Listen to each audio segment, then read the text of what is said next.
जय हिंद साथियों, स्वागत है आपका प्राथमिक एजुकेशन पर। हम देख रहे हैं UP TET, C TET, DSSB PRT तथा एच टेट 2022 के लिए CDP से महत्वपूर्ण प्रश्न। आज हमारा जो क्वेश्चन बनेगा वो व्यक्तित्व से बनेगा, जिसे पर्सनालिटी से कहते हैं। आइए देखते हैं। सामूहिक अचेतन का संप्रत्यय द्वारा दिया गया था। सामूहिक अचेतन का संप्रत्यय किसके द्वारा दिया गया था? तो जो सामूहिक अचेतन का संप्रत्यय है वह युंग के द्वारा दिया गया है। युंग ने अचेतना को दो भागों में बांटा है। जो अचेतन है, सामूहिक अचेतन है, उसको दो भागों में बांटा है। पहला व्यक्तिगत अचेतन, दूसरा सामूहिक अचेतन। प्रासंगिक अंतर्बोध परीक्षण TAT टेट व्यक्तित्व को मापने की एक क्या है? तो वह है प्रक्षेपीय तकनीक है। क्या है? प्रक्षेपी तकनीक है। जो TAT है, व्यक्तित्व मापन की प्रक्षेपी तकनीक है। इस परीक्षण का जो निर्माण किया गया था मॉर्गन एवं मुरे द्वारा किया गया था। किसके द्वारा? मॉर्गन एवं मुरे द्वारा किया गया था। कब किया गया था? 1935 ईस्वी में इसका आविष्कार किया गया था।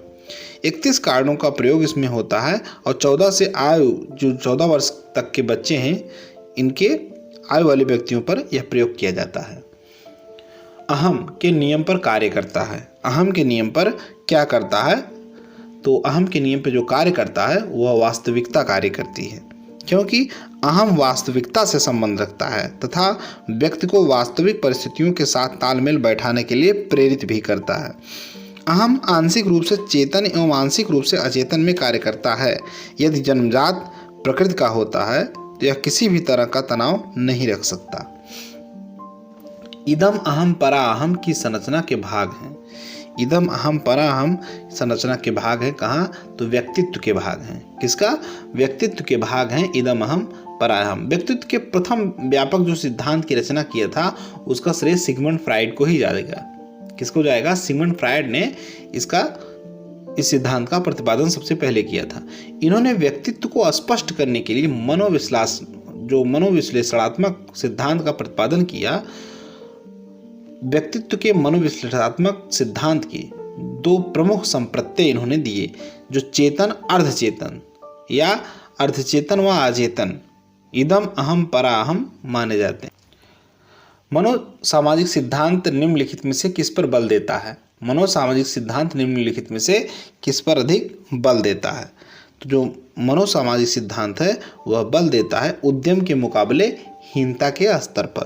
कैसे? उद्यम के मुकाबले हीनता के स्तर पर बल देता है। जो मनोसामाजिक सिद्धांत है, मनोलैंगिक विकास के साथ मनोसामाजिक प्रक्रिया भी चलती रहती है। यह सिद्धांत 8 अवस्थाओं में विभक्त होता है, जिसमें से चौथी अवस्था जो होती है उद्यम के मुकाबले हीनता के स्तर पर बल देती है, और यह अवस्था 7 से 12 वर्ष की होती है। कब होती है? जब बच्चा 7 से 12 वर्ष के बीच होता है तो वह उद्यम के लिए हीन भावना महसूस करने लगता है। प्रारंभिक अधिगमकर्ताओं जो 6 से 12 वर्ष की समूह आयु के लिए एरेक्शन की विकास अवस्था है, क्या है? तो वह है परिश्रम बनाम हीनता। 6 से 12 वर्ष की आयु के समूह तक एरेक्सन ने परिश्रम बनाम हीनता उक्ति का प्रयोग किया है।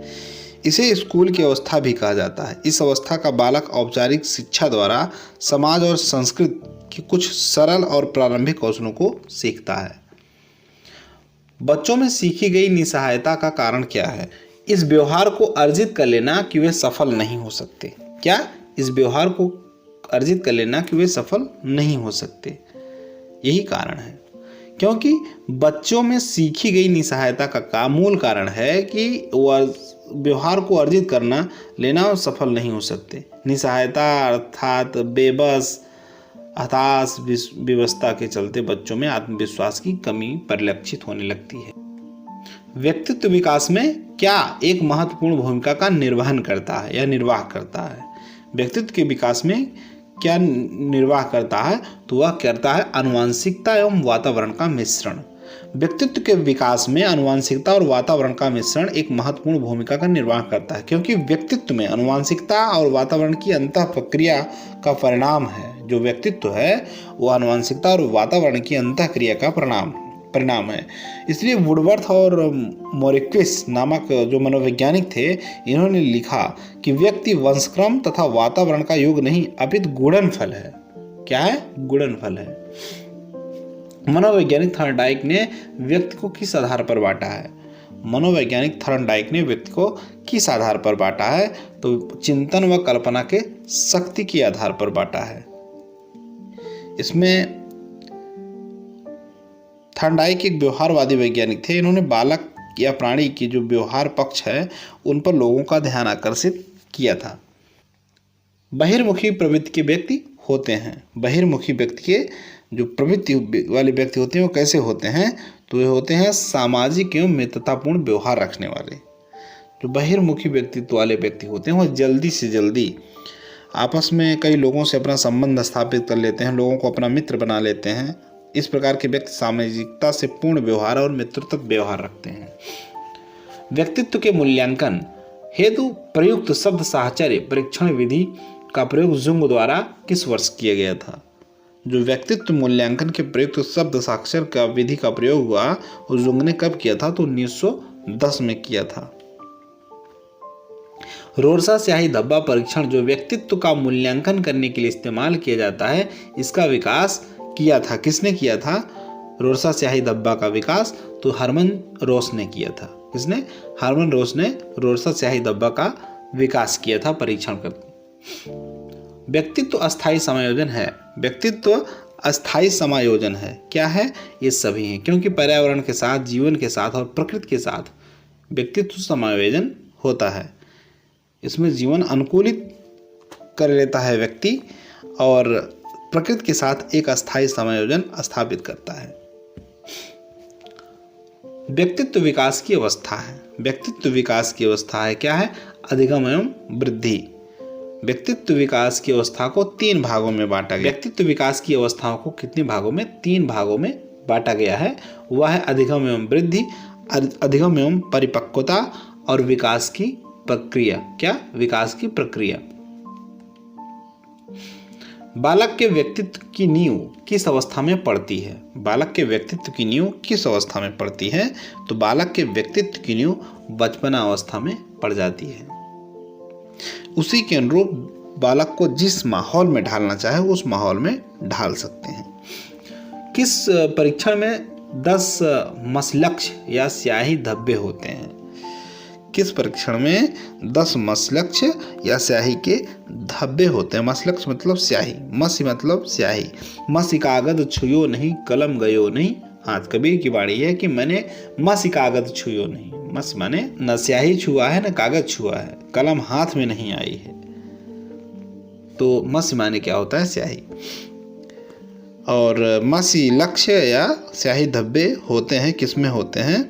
वो होते हैं रोरसा परीक्षण में। कौन से? रोरसा परीक्षण में।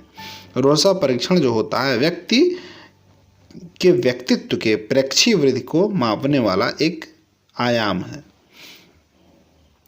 कौन सा सिद्धांत व्यक्त करता है कि मानव मस्तिष्क एक बर्फ की बड़ी चट्टान के समान है जो अधिकांशतः छिपी रहती है एवं उसमें चेतन के 3 स्तर होते हैं? तो किसने कहा है?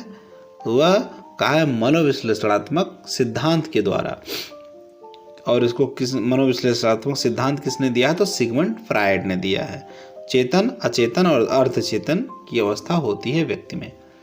जिन इच्छाओं की पूर्ति नहीं होती उनका भंडार गृह निम्न में से कौन सा है? वह है इदम। जिन इच्छाओं की पूर्ति नहीं होती उनका भंडार गृह इदम होता है। जिन इच्छाओं की पूर्ति नहीं होती उनका भंडार गृह इदम होता है और इदम में सुरक्षित हो जाती हैं। इदम एक जन्मजात प्रवृत्ति है। क्या है? इदम एक जन्मजात प्रवृत्ति है। इसके तहत मानव तनाव नहीं सहन कर सकता। यह पूर्णतः अचेतन के रूप में कार्य करती है। बालक प्रसंग बोध परीक्षण 3 से 10 वर्ष की आयु में बालकों के लिए बनाया गया है। इस परीक्षण का कार्ड स्थापित किए गए हैं। किस लिए स्थापित किए गए हैं इस परीक्षण के कार्ड हैं? तो लोगों के स्थान पर जानवरों को। क्या? लोगों के स्थान पर जानवरों को। क्योंकि बालक प्रसंग बोध में जो 3 से 10 वर्ष की आयु के लिए तैयार होता है इस परीक्षण कार्ड के प्रयोग द्वारा, जिसमें विभिन्न प्रकार के जानवरों का चित्र बना रहता है। तो लोगों के स्थान पर जानवरों को। बहिर्मुखी विद्यार्थी अंतर्मुखी विद्यार्थी से किस विशेषता के आधार पर भिन्न होता है? बहिर्मुखी विद्यार्थी अंतर्मुखी विद्यार्थी की किस विशेषता के अनुसार भिन्न होता है? तो भिन्न होता है मजबूत भावनाएं और पसंदगी एवं नापसंदगी के तहत। एक संतुलित व्यक्तित्व वह है जिसमें क्या होता है, इदम परायहम के बीच संतुलन स्थापित हो जाता है। क्या हो जाता है? संतुलन स्थापित हो जाता है। नृत्य, ड्रामा एवं शिल्पकला का प्रयोग किया जाता है। नृत्य, ड्रामा एवं शिल्पकला का प्रयोग किया जाता है। कहाँ किया जाता है? तो प्रयोग किया जाता है सभी में। कैसे? विशिष्ट गुणों के विकास हेतु, व्यक्तित्व को ढालने के लिए, दबी एवं बर्दाश्त न की जाने वाली अंतर्निहित प्रकटीकरण हेतु। मतलब इन सभी में, चाहे नृत्य कीजिए तो आपके व्यक्तित्व का विकास, ड्रामा खेल रहे हैं तो तमाम प्रकार के किरदार उभर के आएंगे, तो उन किरदारों से व्यक्ति धीरे धीरे अपने व्यक्तित्व का विकास करने लगता है। तमाम परिस्थितियों में वो अपने आप को ढाल लेता है। निम्न में से कौन सी तकनीक प्रक्षेपण की तकनीक नहीं है? निम्न में से कौन सी तकनीक प्रक्षेपण की तकनीक नहीं है? तो वह है व्यक्तिगत अध्ययन। व्यक्तिगत अध्ययन प्रक्षेपण की तकनीक की नहीं है, क्योंकि प्रक्षेपण तकनीक के अंतर्गत शिक्षक द्वारा छात्र को किसी विषय वस्तु को समझाने के लिए अधिगम सामग्री का प्रयोग किया जाता है, जबकि व्यक्तिगत अध्ययन में इस तकनीक का प्रयोग किया ही नहीं जाता।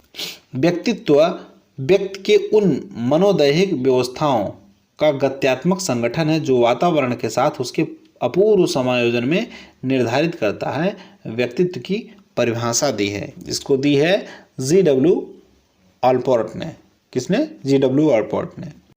एक बालक के व्यक्तित्व के मापन की सर्वाधिक वस्तुनिष्ठ विधि क्या है? एक बालक के व्यक्तित्व मापन की सर्वाधिक वस्तुनिष्ठ विधि क्या है? तो जो बालक के व्यक्तित्व के मापन की सर्वाधिक वस्तुनिष्ठ विधि है वो प्रक्षेपी विधि है। क्या है? प्रक्षेपी विधि। व्यक्तित्व का समाजशास्त्री प्रकार का सिद्धांत दिया गया है। व्यक्तित्व का समाजशास्त्री प्रकार का सिद्धांत दिया गया है। किसके द्वारा दिया गया है?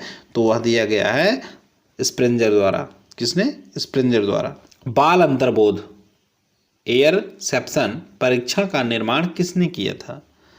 बाल अंतर्बोध परीक्षण का निर्माण किसने किया था? तो किया था रोजनविंग ने। किसने? रोजनविंग ने। कब किया था? 1948 ईस्वी में रोजनविंग ने बाल अंतर्बोध एयरसेप्शन का परीक्षण किया था CAT के माध्यम से। किसके? CAT cat. व्यक्तिगत रूप से किसी व्यक्ति के अचेतन मन का अध्ययन कहलाता है। व्यक्तिगत रूप से किसी व्यक्ति के अचेतन मन का अध्ययन करना कहलाता है। क्या कहलाता है? वह कहलाता है प्रक्षेपण विधि। क्या? प्रक्षेपण विधि। प्रक्षेपण विधि द्वारा व्यक्ति के अचेतन मन का अध्ययन किया जाता है। विपिन एक दिवा स्वप्न है और पुस्तकों को पढ़ने में रुचि रखता है और गैर मित्रों से अपने विचार प्रस्तुत नहीं कर सकता। वह व्यक्तित्व का कौन सा प्रकार है? तो वह है अंतर्मुखी। क्या है? अंतर्मुखी। क्योंकि अंतर्मुखी वाला व्यक्ति जो है अपने मित्रों से अपने विचार को प्रकट नहीं कर पाता है, वह सामाजिकता से नहीं जुड़ता है। निम्नलिखित में से कौन सा लक्षण बहिर्मुखी व्यक्तित्व का नहीं है? निम्नलिखित में से कौन सा लक्षण बहिर्मुखी व्यक्तित्व का नहीं है? मिलनसार होना, नेतृत्व शक्ति, आक्रामक स्वभाव या दिवा स्वप्न देखने वाला। तो इसमें कौन सा नहीं है?